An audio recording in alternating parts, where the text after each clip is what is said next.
This episode of the Creep Street Podcast is brought to you by Martini Coffee Roasters. You know, people always look at me weird when I say I start off every morning with a big old martini. But then I set them straight, and I tell them I'm talking about Martini Coffee Roasters coffee. A delicious coffee made by the Martini family. They roast their coffee using a traditional method of sight and sound to roast those little babies to perfection. And they also sell green coffee beans for those home roasters out there. And right now, fans of the Creep Street Podcast can get 20% off their entire order by using the code CREEPSTREET at martinicoffee.com. Once again, for 20% off your order, use the code CREEPSTREET at martinicoffee.com. Martini Coffee Roasters, the perfect coffee to keep you creeps caffeinated. You've taken a wrong turn down Creep Street.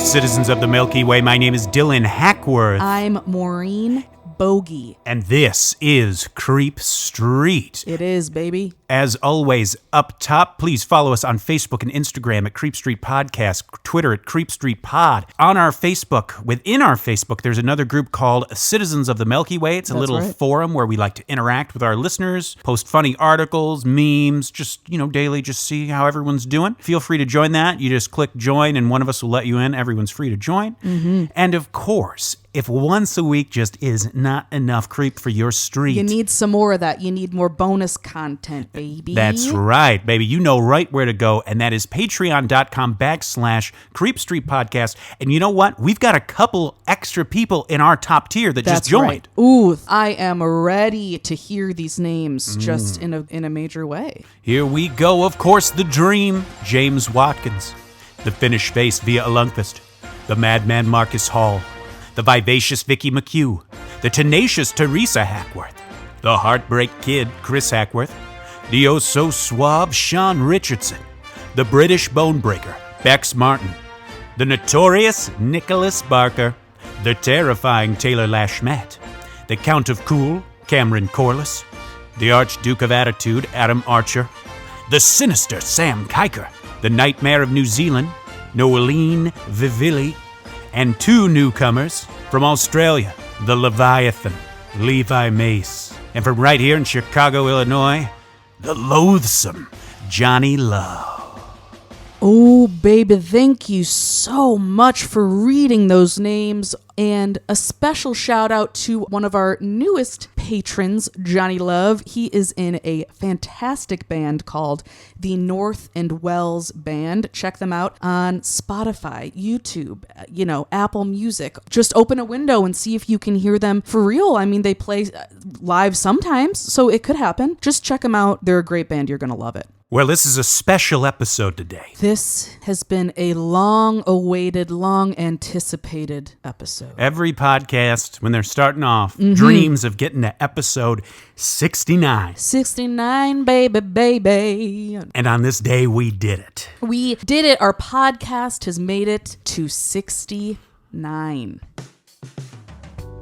Anything short of a love story would be wrong for the 69th episode of Creep Street. Exactly. And I'm going to be upfront with you here. We did look into some full-blown oral sexual related situations. However, if you Google oral sex ghosts, you get a little bit of a different vibe than maybe we're going for right now. You find a niche. Yeah. You find a pocket of interest. No judgment. Oh, not at all.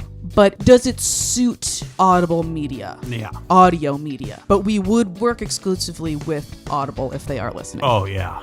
Especially if you wanted us to make audio porn. Audio porn specifically relating to the paranormal, i.e. ghost oral sex. Oh, yeah. But back to 69. That's right. We got us very special. Like I said, anything other than a love story for today's episode would just not have been right. It wouldn't have been. We went for a love story of pretty much Shakespearean proportions. I think I heard the phrase star-crossed lovers uttered a few times in some of the sources we took in. And I don't think that was just for the wordplay. I mean, the wordplay helped, but it would have been, it's still good. It's still good. Maureen, what are we talking about? Today, we are talking about the incredible, the shocking, and the sexual story of Lisa Nowak. That's right. Lisa Nowak, how do I put this lightly?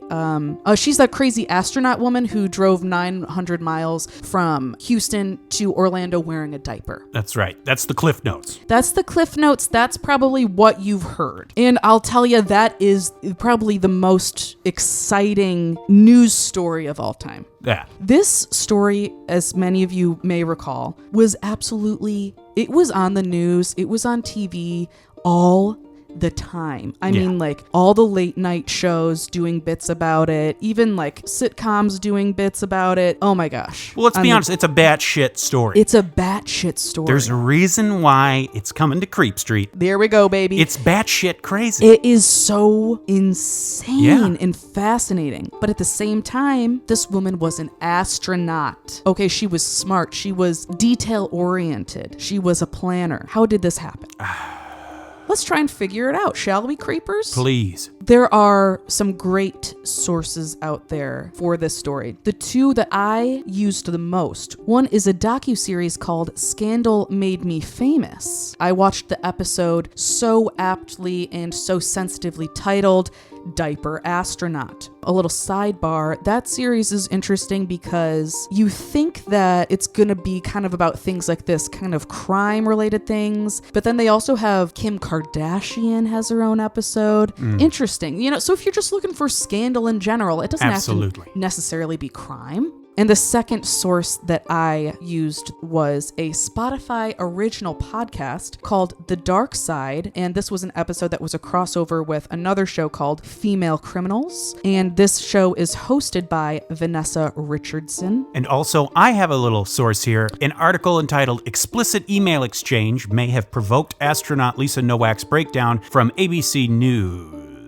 Another example of how headlines are absurd. Yes. Also, before we start, I really quickly just wanted to say I graduated high school in 2009, and the slogan that we all used was Wine 'em, dine 'em, O9 'em. Now we can start. Lisa Nowak was born, actually, Lisa Marie Caputo, and she grew up in the suburbs of DC in Maryland, and she was the oldest of 3 girls. Now, in 1969, there was a pretty exciting thing going on called the moon landing.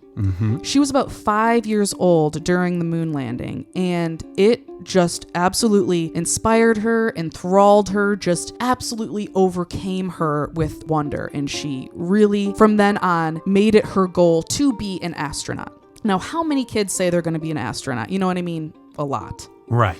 But the other day, Dylan and I went to my godson's birthday party, and we asked all the kids there if anyone wanted to be an astronaut, and everyone said no. That was totally weird. It was everyone just agreed. I just said, does anyone want to be an astronaut?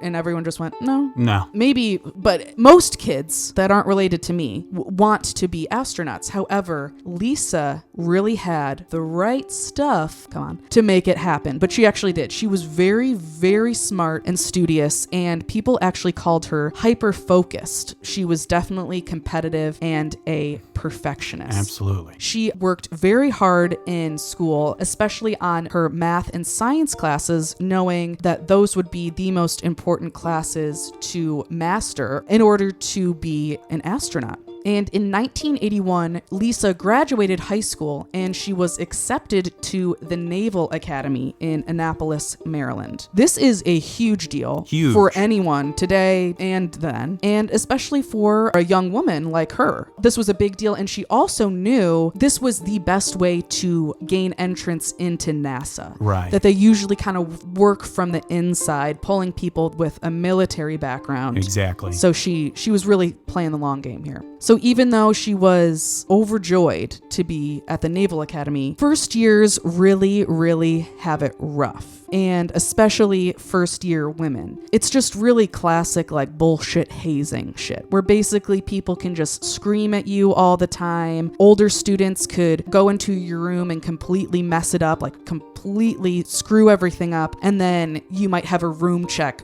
1 minute later, and if your room is messy, you're fucked, and all of this stuff. The nickname for all the first years was plebes, which I know doesn't sound that bad, but Plebes. if you hear it all the time, and it's not great. Plebes. And I'm sure it's not, they weren't just saying plebes. I'm sure they were also saying really terrible shit to them. Right. No matter what, you had to just be polite and respond, sir, yes, sir. I'm sure that was really hard to take. And as I said, it was even harder for women. They were harder on them. For example, they called the first year plebes. Yeah. They called the first year women plebes. Because so like boobs and plebes. So another factor on getting accepted is having sharp wit and just a razor sharp sense of humor. I mean, like this is highbrow. This is very highbrow. Like that wasn't the only thing that they were tossing around. They also used the term WUBAs. And that had a few different meanings. One meant women undergoing broadening assets. Now, what that is referring to is, I don't know if this is still true or if this was just at the time. Everyone at the Naval Academy was required to eat a certain amount of calories. I don't remember exactly what it was, but I believe it was over 3,000. It was over 3,000 calories. Yeah. So for many women, that is more calories than they would need. So a lot of women were gaining weight while they were in the academy because they're eating more food than they normally would do. And this is just one of the many things that is very, very frustrating about the military and how it is geared towards men specifically, where it's like, it doesn't make sense for men and women to have to eat the same amount of calories. Right. It's not even the same people, it doesn't, whatever. That wasn't one reason for WBAs. Another one was called Women Used by All. Once again, if you're going to get in, First of all, WUBA sounds like a regional radio station. Absolutely. You're listening to WUBA. Ooh, that sounds like I would tune in, baby.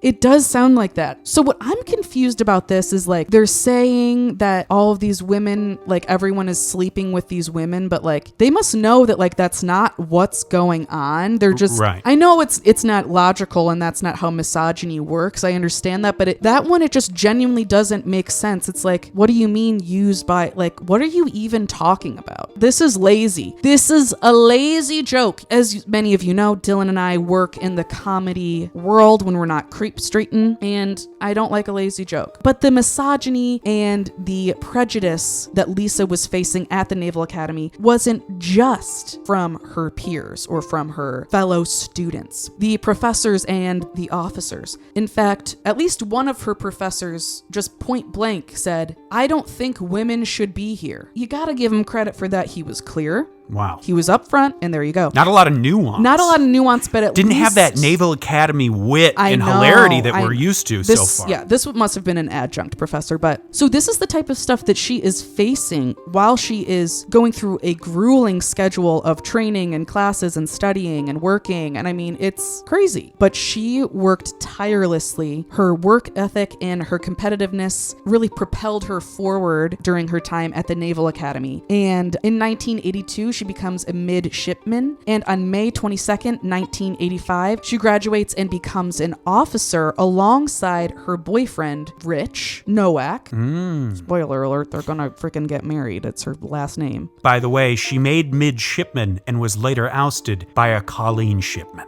Wow. Okay, you guys save that for later. Save that bit for later. There's a little bit of foreshadowing there. Ever heard of it? You're experiencing it. Yeah. So when Lisa graduated, she had a degree in aerospace engineering, and not too far after that, she got a job at the Johnson Space Center, which was where a lot of astronauts did their training. And then not long after that, she was accepted into the Navy Flight School, which is very, very prestigious and is incredibly demanding, and they took, at the time and possibly now too, I'm not sure, they took very few women. Once again, Lisa Nowak was no joke. And if there's one thing to highlight, obviously the focus of this show is going to be on her just spectacular collapse Even though that is what she will be remembered for, Yeah. this was a wildly impressive person. Oh, absolutely. In every facet, nearly every facet imaginable, she far excelled expectations. Oh my God, yeah. Part of why this story is so notable is because it's such a wacky thing. You can't help but laugh at the ending of this chapter. Exactly. And that's okay, because it's a funny, weird thing. But there's duality to life. Exactly. People live in that shade of gray. Absolutely. And we'll talk about what happened, later. We'll break it down. But totally, just like Dylan was saying, this woman deserves props for what she did. For what she did, yes, and, absolutely. And I think she deserves more recognition. And I know it's hard because of the media and the press. She got plenty of recognition, just not for the right. Not for the right. For the wrong things. Right. Now, in 1986, the Challenger was set to go into orbit. This was especially exciting for all women in the field because there were 2 women on board the Challenger flight.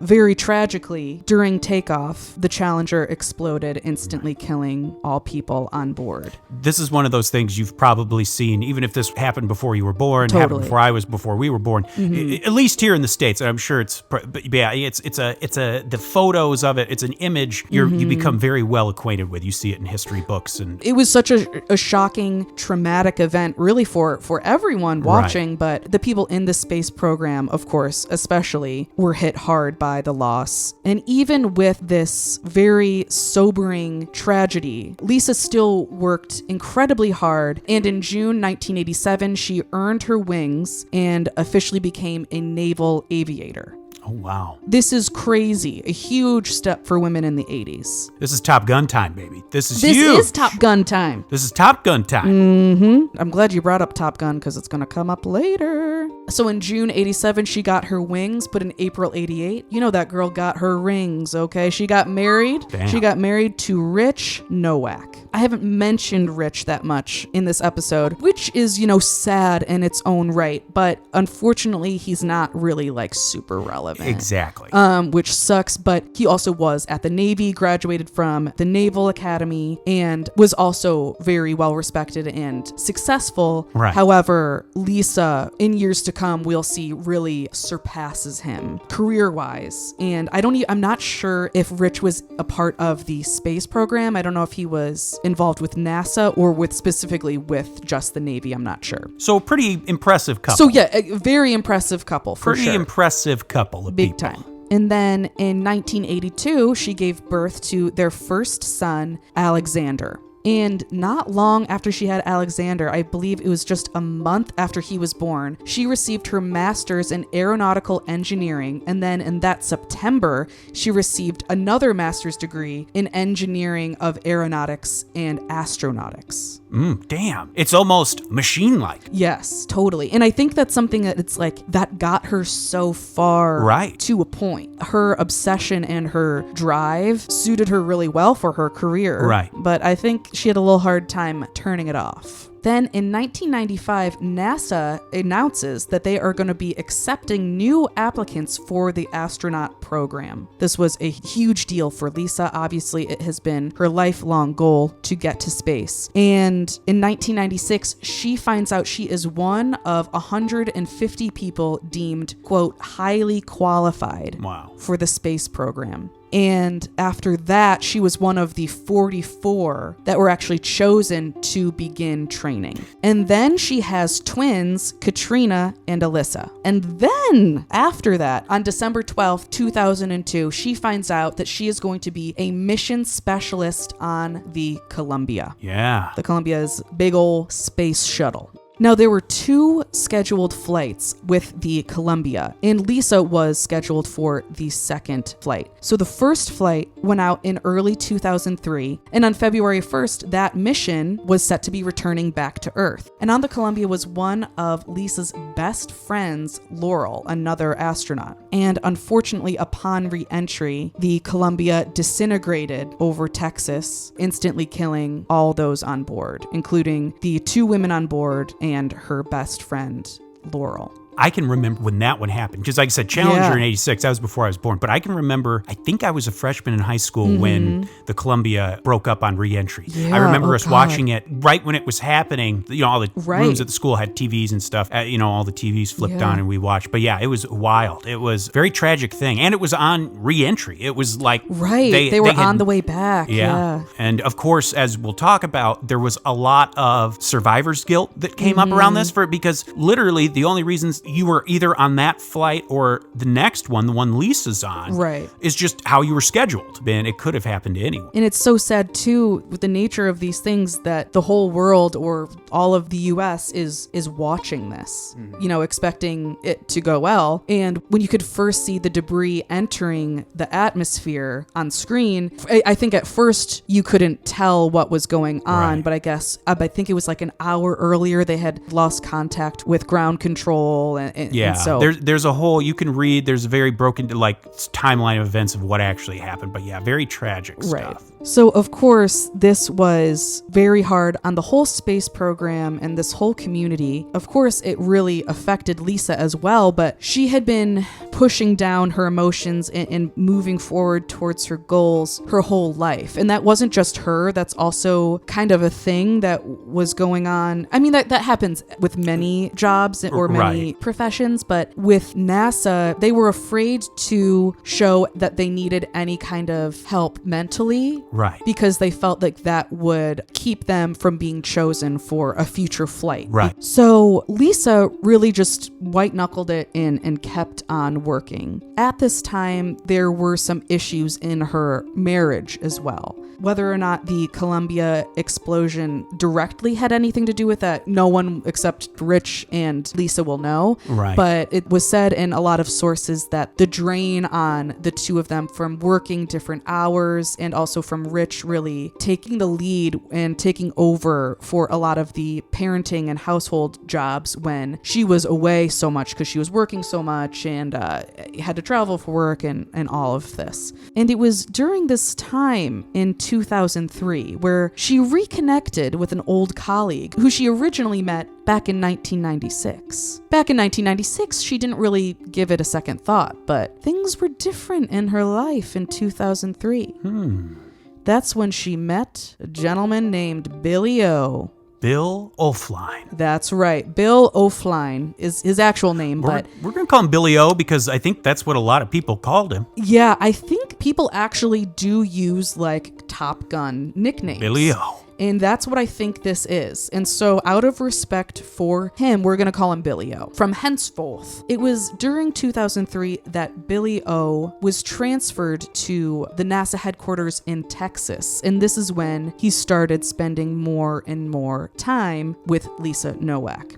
They seemed to have a friendly rapport, just knowing each other, being colleagues, friends, what have you. But in January 2004, the two of them were doing survival training in the Canadian wilderness. It's a 10-day long walk through hell, basically, is what it sounds like. The idea is it's survival training for the astronauts. I'm sure it helps what they may endure in outer space, but the main idea is that you would survive if you landed on Earth somewhere that was not intended for you to land, and that you could survive until help comes. So they're in like the middle of nowhere up in Canada. It was during this grueling time, this 10-day period, that they got closer and closer, and by the end of those 10 days, they were romantically involved. Oh boy. Nothing like a little survival training. I mean, it does make sense. It's like the stakes are high, it's cold, you gotta cuddle for warmth. Absolutely. By the way, I don't think it was just the two of them. Exactly. But you understand. Now, Billy O was also married. The both of them had been married to their respective spouses for 15 years, and they both had kids. Billy had 2, and Lisa obviously had 3.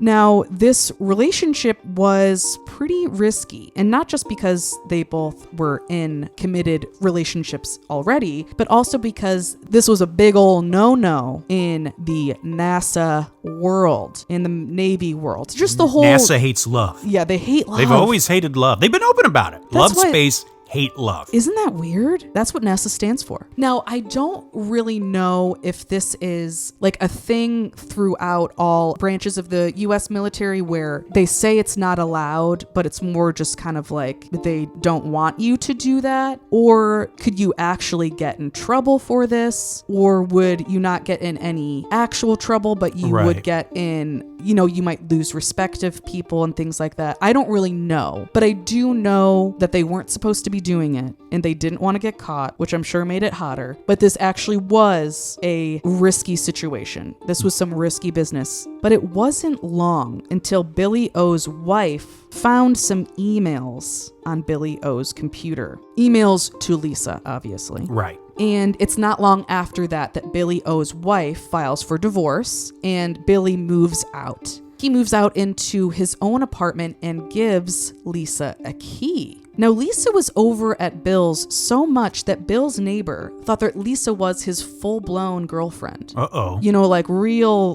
thing. Like they thought that Bill was actually in a relationship. Instead, Bill was kind of the side piece. Right. And it seems like Bill was a little resentful of that Lisa's marriage was still intact, whereas Bill's marriage had fallen apart because of this affair. Exactly. Now, Lisa didn't want to leave her husband for many reasons, both personal and professional. Right. But one of the main things was Lisa really did not have the time to be going through a divorce right now. And also, like I was saying before, she needed her life to seem like everything was fine and that there was no extra stresses in her life and that there was no need for anyone to worry about her mental state. But now, finally, Lisa's time had come. On July 4th, 2006, 43-year-old Lisa Nowak finally strapped into a space shuttle and left the Earth's atmosphere. So she did it, folks. She did it. She went to damn space. This is when things start to spiral. Her job up in space was to deliver supplies and equipment to the International Space Station. Now, in these sources, it said that she did all of her tasks, but she wouldn't help others with their tasks, and that she would only do tasks that she was specifically trained for. And this I'm a little confused by because I can't tell if that's a good thing or a bad thing. That's a weird thing. It could be interpreted as a good thing that she only will do the tasks she was specifically trained for because it's an incredibly high stakes situation. Right. I don't know. So that's kind of the thing too where, and this will come up later and it's already come up. It's not like staying late because someone had to leave early so you're closing up for them at like the office. Right. It's like, it's not like just a little thing you can do, but I mean, these are these little things that are mentioned or not mentioned or whatever that really show at the very least, the weirdness towards women. Maybe this is a valid criticism of her, but it's just kind of like very nitpicky. And it's like, I'm sure men have done that before too. It's like, whatever, but maybe she was hard to work with. Who really knows? I wouldn't be surprised though, if she was being held to a different standard, because even up in space, the male astronauts, they did have it better. There was another woman astronaut on the flight. Her name was Stephanie. So Stephanie and Lisa both couldn't do a spacewalk, which is when they put the suit on and they just like float around. Go outside the ship. They both couldn't do it because NASA didn't make spacesuits small enough for women, even though they had 2 women on board. It wasn't like a surprise. So it's just those little things where she still got to go to space. She still achieved her dream. Right. But she's there and she can't actually do a spacewalk. So 12 days, 18 hours, and 37 minutes later, Lisa Nowak returns to Earth and she receives a full hero's welcome. There are her friends, family, the press, and so many other people are there to greet her as she walks out of the shuttle. And when she arrives back home to the suburb she lives in Texas, neighbors were everywhere. People were coming out saying how proud they were of her and how proud they were to have her be from their town. And NASA actually sent her out on a press trip. So when she arrived back home, things were still exciting. However, it was clear that she was entering back into normal life. Right. Which you want to talk about jet lag. Dylan, you're absolutely nailing it. She had rocket lag. Now that's funny, but really though, she did. Buzz Aldrin himself, aka one of the original moon dudes, he was familiar with this feeling and he called it the melancholy of things done. And if you think about it, that totally makes sense. You have been going towards this goal, this near impossible goal, your whole life. You were working tirelessly, hours and hours, putting yourself through emotional and physical and mental anguish to just even try to get this goal, and knowing the whole time that you're probably not going to get it, but you still got to try. Right. Then you achieve your goal. What do? Then it's just done. And it's not just because you don't have that thing to look forward to or that goal to work towards. It's also like a chemical change in your body where the adrenaline isn't there anymore. Right. You know, if you're up in space, you're looking at the Earth as a whole, you know, you see the whole Earth, you come back to Earth, and then you just like are doing laundry. Right. I mean, right. that must be a crazy adjustment. Yeah. And you guys aren't going to believe this, but she didn't take it well. So now that she was back on Earth, she decided that she wanted to spend more time with Billy O. And I guess maybe this is because she still was probably seeking that adrenaline rush, right. you know, kind of doing something wrong. She wanted to get that rush. Hell yeah. But there was a problem. You see, Billy O, yeah, he was popular with the ladies. He was. And, he's Billy O, for God's sake. I mean, his name is Billy fucking O, and he's a pilot. You do the math. Yeah. So he was popular with the ladies, and he himself had fallen for the one, the only Colleen Shipman. Colleen Shipman was a captain in the Air Force, and she was 14 years younger than Lisa. She was 30 years old. She met Billy O at a party at NASA, and they soon hit it off. And Bill told Colleen that he was having a relationship with Lisa, but that things with Lisa were completely done and that Colleen didn't have anything to worry about. And Colleen believed Bill, and she didn't worry. However, Bill wasn't really telling the truth. Okay. He actually hadn't. Oh, Billy. Yeah, he had not cut things off with Lisa. In fact, Lisa had no idea, and she thought things were going well in their relationship.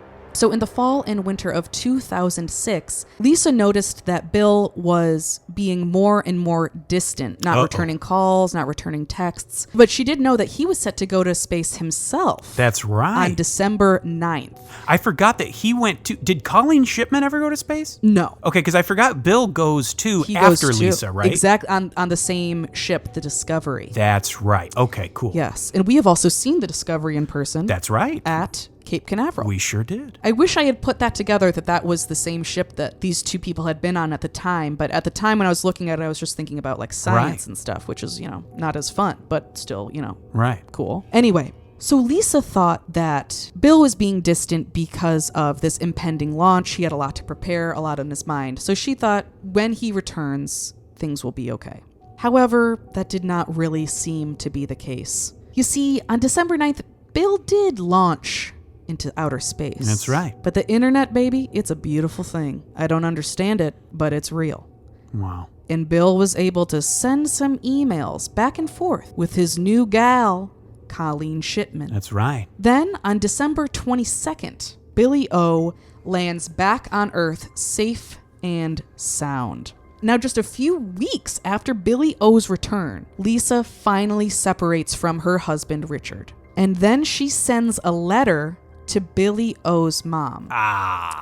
The letter is very bizarre. She says to Billy's mom that she is now divorced and that she can't wait to know Billy's mom and all of the O'Flein family better, and that she's working on getting a living situation and all of these things. Oh, boy. Billy's mom reaches out to Billy because she knows, Billy's mom knows about Colleen. Right. And knows that things are getting a little serious with Colleen. In fact, Billy had just met Colleen's family. Oh, boy. So Billy's like, okay, I actually have to break up with Lisa. Okay. Drug his feet longer than he should. Yeah.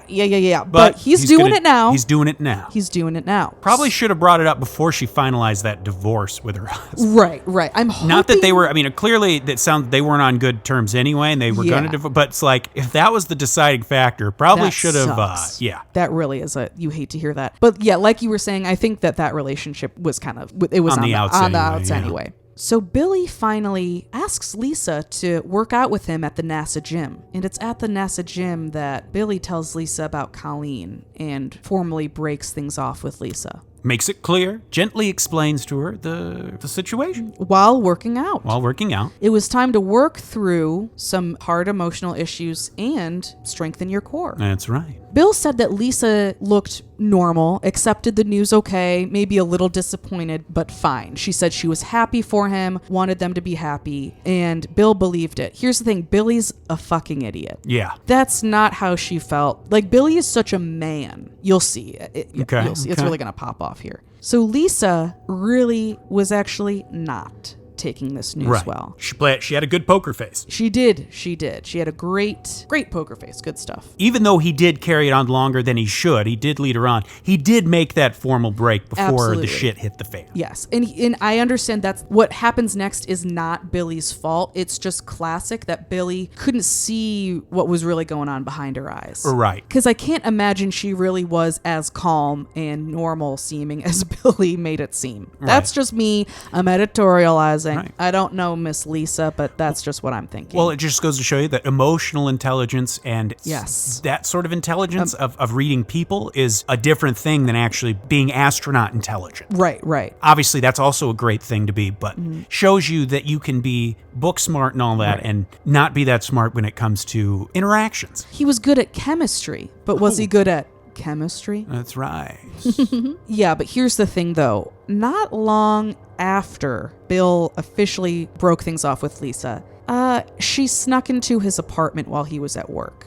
She still had his key. Okay, so this is also not good behavior. Yeah, so here we go. It's starting. Apparently, she had a piece of paper with her already that had all of his passwords written down. I don't know if that is exactly true or if she just figured out his passwords. I don't know, but she found him out and she went through his emails and all of these things. She was really able to see what was going on with Colleen. And I believe she was also able to see that some of the dates weren't really lining up. Oh, yeah. So he had been with Colleen for longer than he told her. Because the internet blesses us, we actually have these emails that were written while Billy O was in space. Yes. And I think it's the most prudent thing to do is to read them publicly. So we're going to do that. And we're going to read to you now selections from these emails. Some of them are long, so we're going to read excerpts, but we're going to read the juiciest parts. Starting with this one from Colleen to Billy O. Sent Thursday, December 21st, 2006, 9:46 p.m. Subject line, I need a rub down. Will have to control myself when I see you. First urge will be to rip your clothes off, throw you on the ground, and love the hell out of you. Am anxious to get you alone. But honestly, love, I want you to totally and thoroughly enjoy your hero's homecoming. So happy for you. I'll be here for you. ... From William to Colleen, Wednesday, January 10th, 2007, 5:29 p.m. I just got this email today. We put away the radar that gave us the ability to receive emails about a day and a half before landing. So they saved the ones they couldn't uplink in order to give to us when we got back. You write such good notes. You are the best. I love you. Missing you. From Colleen to William, sent Monday, January 8th, 2007, 6:29 p.m. Subject line, a couple more pics. I'm only sure of two things tonight. 1, I love you and I am head over heels in love with you. 2, I'd really like a bath tonight. That might be 3 things. I miss you. From William to Colleen. I love you so much. This is like a Where's Waldo thing. Try to find the charm in the picture. I need to see you. I'm having Colleen withdrawals. Must see Colleen. Honestly, it's kind of boring. It's kind of boring, kind of not sexy. I wish it was sexier. I really do, you guys. But you understand, this would still be hard to read if you know. Absolutely. So Lisa really, I would consider to have popped off. Yes. The next day, the day after Lisa enters Billy O's home while he is not home, Billy invites Lisa to lunch. completely random, just a coincidence. And completely unaware of what she had just done. He had no idea that she had been in his apartment the day before. Right. Their friendship was still a priority for him, I guess. Right. He still wanted to be friends with her. Once again, this shows how out of touch this man is, okay? Right. I can guarantee you this woman was giving off vibes that she was not okay with what was going on. I can guarantee Right. But he didn't see it. And apparently during that lunch, she was completely normal. She was just smiling, he said. She once again shows you that he's simple. Anyway, little does he know that at that time, Lisa is planning a pretty rad road trip. Pretty intense road trip coming up. Exactly. While she was at Billy O's house, she saw some travel information for Miss Colleen Shipman. Oh boy. Colleen Shipman was due to come into Houston for a visit. She was coming to see Billy O. That's right. And then, after a few days, she would fly back to her home in Orlando. Lisa knew what she had to do. Oh, God. She knew she had to get to Orlando before Colleen. Oh, my God. So Colleen was going to be coming into town soon. So Lisa had to get all of her ducks in a row quickly so that she could then be ready to meet Colleen in Orlando. And what kind of ducks are we talking about? These are some interesting ducks, okay? These are very interesting ducks. This is a gaggle of what the fuck. Yeah, big time. So this is where that single-minded focus came in, that drive, that tenacity, that obsession. And this is where you see where it can turn the corner into kind of some bad behavior. Oh, yeah. So God bless her, Lisa took 3 days off of work from NASA to complete this journey. You know, she thought, she's like, I just need 3 days, I'll be back. Right. You know. You got to think, she's probably got a lot of time off saved up. That's probably true. doesn't take time off a lot. Yeah, that is a good point, actually. And she packs the following items: a 2-pound drilling hammer, 1 black buck knife, several feet of rubber tubing, a loaded BB gun, a canister of pepper spray, latex gloves, plastic bags, a black curly wig, a trench coat, and adult astronaut diapers. Everything you need for a civilized conversation. I mean, that's all you need. She just wanted to talk to Colleen. So let's talk about what she's packing here. Yeah. Knives, rope. Yeah. What else was there? Gloves, plastic bags, rubber tubing. It would sound as though she's planning to torture and kill someone. These are the implements to torture and kill someone. The BB gun is interesting. Like maybe she could use that to make her think it was if it was a real looking gun, maybe. Right, and it would still hurt. It would still hurt, but maybe if it was like a so, BB gun, like pistol, like, or maybe if you just kind of made it look realistic, you could just use it to get them to do what you want by pretending it's real, maybe. She's wearing this wig, right? Yeah, she's gonna wear that wig. Oh my God. We'll post some pictures of Lisa Nowak. Welcome you to Google her. She's actually very pretty. She's a pretty woman. But this look she's going for, it's not the best. Every minute of her journey is planned out. She knows exactly where she's going. She is ready to go. There's no time for bathroom breaks. Not at all. So she dons an adult diaper and hits the road. Now at this time, Billy and Colleen are enjoying a weekend in Houston. They have no idea that this is happening. One of my sources said that during this weekend, Billy called Colleen Lisa in bed, but that seems insane, and I don't know about how we would have that information. How would they have that information? But it's exciting, so I thought I would say it. Now, on February 5th, 2007, Lisa arrived in Orlando. She stopped at a local inn and then got to the Orlando airport at 12:30 a.m. I believe this is, 900 miles or something? She drove 8 or 9 hours straight. One source says that she stopped first at a motel in the Florida Panhandle. Oh, yeah. And slept for a little bit and then continued on down to Orlando. Lisa arrives at the Orlando airport at 12:30 a.m. and is feeling good. She's wearing a black curly wig with a hat or hood over that, a trench coat, and red-rimmed sunglasses. Here's the thing. Yeah. Witnesses would later say that if she thought she was intending, like if this disguise was for her to go undetected, it wasn't working because everyone Noticed looked her. at her. It took yeah. because she looked so stupid. Yeah, it took the opposite effect of what she wanted to do. She stood out by dressing up like Inspector Gadget. Right. That's probably, I would say, her first mistake, because she hasn't made any yet.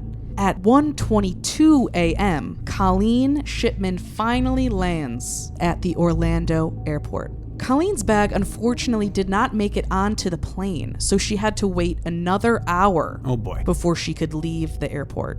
Lisa just tried to kind of hang back and just waited for her too. Finally, an hour later, she gets her bag and she gets on the parking shuttle. Now, like Dylan said, it wasn't just Colleen that noticed Lisa. The whole shuttle was like, what is going on? This is very odd. But no one really was like concerned. They just thought it was weird. Finally, Colleen gets off the shuttle and is walking through the parking lot to her car. Eventually, she notices that this strange Inspector Gadget-ass looking woman is following her. So she picks up her pace.